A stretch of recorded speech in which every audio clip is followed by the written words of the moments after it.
புதுச்சேரியில் நாராயணசாமி தலைமையிலான புதிய அமைச்சரவையின் பதவியேற்பு விழா இன்று நடைபெறுகிறது. இது குறித்த கூடுதல் விவரங்களை அங்கிருக்கும் செய்தியாளர் ரகுமானிடம் கேட்கலாம். ரகுமான், புதுச்சேரியில் புதிய அரசு எப்போது எத்தனை மணிக்கு பதவியேற்க இருக்கிறது? அதற்கான என்ன மாதிரியான ஏற்பாடுகள் செய்யப்பட்டு வருகிறது? புதுச்சேரியில் நாராயணசாமி தலைமையிலான புதிய அரசு இன்று பதவியேற்க இருக்கின்றது. புதுச்சேரி மாநிலத்துக்கு நடைபெற்ற சட்டமன்ற தேர்தலில் காங்கிரஸ் திமுக 17 இடங்களை வெற்றி பெற்று ஆட்சி அமைக்க தயாராகி இருக்கின்றது. இந்த நிலையில் இப்போ புதுச்சேரியில் காங்கிரஸ் கட்சியானது இன்று அந்த கட்சியுடைய முதலமைச்சராக நாராயணசாமி இன்று பதவியேற்க இருக்கின்றார். இன்று மதியம் 12 மணிக்கு நான் நின்று கொண்டிருக்கக்கூடிய காந்தி திடலில், அதாவது கடற்கரை சாலையில் இருக்கக்கூடிய காந்தி சிலைக்கு எதிரே இருக்கக்கூடிய இந்த காந்தி திடல், இதற்கான விழா நடைபெற இருக்கின்றது. துணைநிலை ஆளுநர் கிரண்பேடி முதலமைச்சராக பொறுப்பேற்கக்கூடிய நாராயணசாமிக்கு பதவி பிரமாணமும் ரகசிய காப்பு பிரமாணம் செய்து வைக்கின்றார். அதே போன்று 5 அமைச்சர்கள் இதில் அமைச்சர்களாக பதவி ஏற்கின்றார்கள். அவர்களுக்கும் பதவி பிரமாணம் மற்றும் ரகசிய காப்பு பிரமாணம் செய்யப்படுகின்றது. காங்கிரஸ் அந்த அமைச்சர்களை பொறுத்தவரை, அதாவது காங்கிரஸ் கட்சியுடைய தலைவர் நமச்சிவாயம் மற்றும் கந்தசாமி, ஷாஜகான், கமலக்கண்ணன் மற்றும் ஆகிய 5 அமைச்சர்கள் இன்று பதவியேற்கின்றார்கள். ஆனால் 5 அமைச்சர்களுடைய பெயர்களை அந்த கட்சி தான் அறிவித்தது. ஆனால் இதுவரை அரசு சார்பு, அதாவது ஆளுநர் தரப்பிலிருந்து அது குறித்தான எந்த குறிப்புகளும் வெளியிடப்படவில்லை. அதாவது முதலமைச்சர் மற்றும் அமைச்சர்கள் மட்டுமே பதவியேற்பார் என்று அந்த அழைப்பிதழ் மற்றும் அவருடைய குறிப்பில் தெரிவிக்கப்பட்டிருக்கின்றன. இந்த நிலையிலே இந்த விழா சரியாக 12:10 மணிக்கு நடைபெறுகின்றது.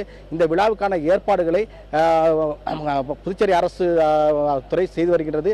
தொடர்ந்து புதுச்சேரி இருக்கக்கூடிய இந்த விழா நடைபெறுவதை தொடர்ந்து புதுச்சேரி இருக்கக்கூடிய கடற்கரை சாலை முற்றிலுமாக அடைக்கப்பட்டிருக்கின்றன. இங்கு போக்குவரத்து முற்றிலும் நிறுத்தப்பட்டிருக்கின்றன. புதுச்சேரியை சுற்றி இருக்கக்கூடிய, அதாவது இந்த விழா நடைபெறக்கூடிய இந்த அரங்கிற்கு பின்புறம் சட்டமன்றம் இருக்கின்றது. அதன் அருகிலே ஆளுநர் மாளிகை இருக்கின்றது. ஆகவே இதை சுற்றி இருக்கக்கூடிய அனைத்து பகுதிகளும் போக்குவரத்துக்கு தடை செய்யப்பட்டிருக்கின்றன. குறிப்பாக முக்கிய பிரமுகர்கள் இந்த விழாவில் கலந்து கொள்ள இருக்கின்றார்கள். அதாவது காங்கிரஸ் கட்சியை பொறுத்தவரை குலாம் நபி ஆசாத், முகில் வாஸ்னிக், சின்னாரெட்டி ஆகியோர் இந்த விழாவில் கலந்து கொள்ள இருக்கின்றார். அதே போன்று திமுகவை பொறுத்தவரை அந்த கட்சியுடைய பொருளாளர் மு க ஸ்டாலின் இந்த விழாவில் கலந்து கொள்ள இருக்கின்றார். மேலும் இந்த விழாவிற்காக புதுச்சேரியில் இருக்கக்கூடிய முக்கிய பிரமுகர்கள், அதாவது முன்னாள் முதலமைச்சர் ரெங்கசாமி உள்ளிட்ட பல்வேறு முன்னாள் அமைச்சர்கள் மற்றும் சட்டமன்ற உறுப்பினர்களுக்கு அழைப்பு கொடுக்கப்பட்டிருக்கின்றன. அவர்கள் அனைவரும் இந்த விழாவில் கலந்து கொள்வார்கள் என்று எதிர்பார்க்கப்படுகின்றது. ஆகவே உச்சக்கட்ட பாதுகாப்பு இங்கு போடப்பட்டிருக்கின்றன. நான் நின்று கொண்டிருக்கிற இந்த பந்தலை சுற்றிலும் ஏராளமான போலீசார் இங்கு குவிக்கப்பட்டு அவங்க பாதுகாப்பில் ஈடுபட்டு இருக்கின்றார்கள்.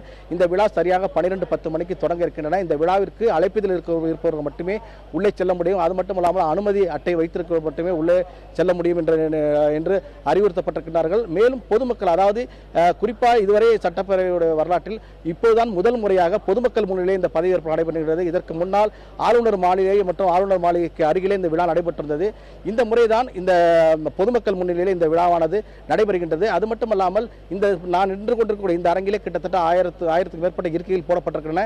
இது மட்டுமல்லாமல் கடற்கரை சாலை முழுவதுமாக 2000க்கும் மேற்பட்ட இருக்கைகள் போடப்பட்டு அங்கு பெரிய அளவிலான LED திரை அமைக்கப்பட்டு அங்கு இந்த பதவியேற்பு நிகழ்ச்சிகள் அங்கு ஒளிபரப்பப்படுகின்றன. புதுச்சேரியுடைய 14வது சட்டப்பேரவைக்கான அமைச்சரவையுடைய பதவியேற்பு நடைபெறுகின்றது. முதலமைச்சர் பொறுத்தவரை நாராயணசாமி 19வது முதலமைச்சராக இன்று பதவியேற்க இருக்கின்றார். கார்த்திகேயன், 5 பேர் அமைச்சர்களாக பதவியேற்பார்கள் என்று அறிவிக்கப்பட்டிருக்கிறது. அவர்களுக்கான பொறுப்புகள் இன்றே வழங்கப்பட வாய்ப்பு இருக்கிறதா? கண்டிப்பா. அதாவது இந்த விழா முடிந்தவுடனே முதலமைச்சராக பதவி ஏற்க இருக்கும் நாராயணசாமி மற்றும் அமைச்சர்கள் பதவியேற்றவுடன் இந்த அரங்கிற்கு பின்னால் இருக்கக்கூடிய சட்டமன்றத்திற்கு செல்கின்றார்கள். அவரவர்கள் அறைக்கு சென்று அவரவர்கள் அந்த பொறுப்புகளை ஏற்கின்றார்கள். இதனைத் தொடர்ந்து அமைச்சரவை கூட்டம் நடைபெறும் என்று தெரிகின்றது. இந்த அமைச்சரவை கூட்டத்தில் முக்கிய முடிவுகளாக ஏதேனும் ஒன்று இன்று அறிவிப்பார்கள் என்றும் எதிர்பார்க்கப்படுகின்றது.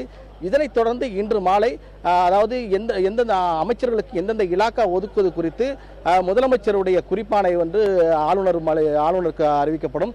இதனைத் தொடர்ந்து அவர்கள் மத்திய உள்துறை அமைச்சகத்துக்கு தெரியப்படுத்தி அவர்கள் இன்று மாலை அறிவிப்பார்கள் என்று எதிர்பார்க்கப்படுகின்றது. கார்த்திகேயன்.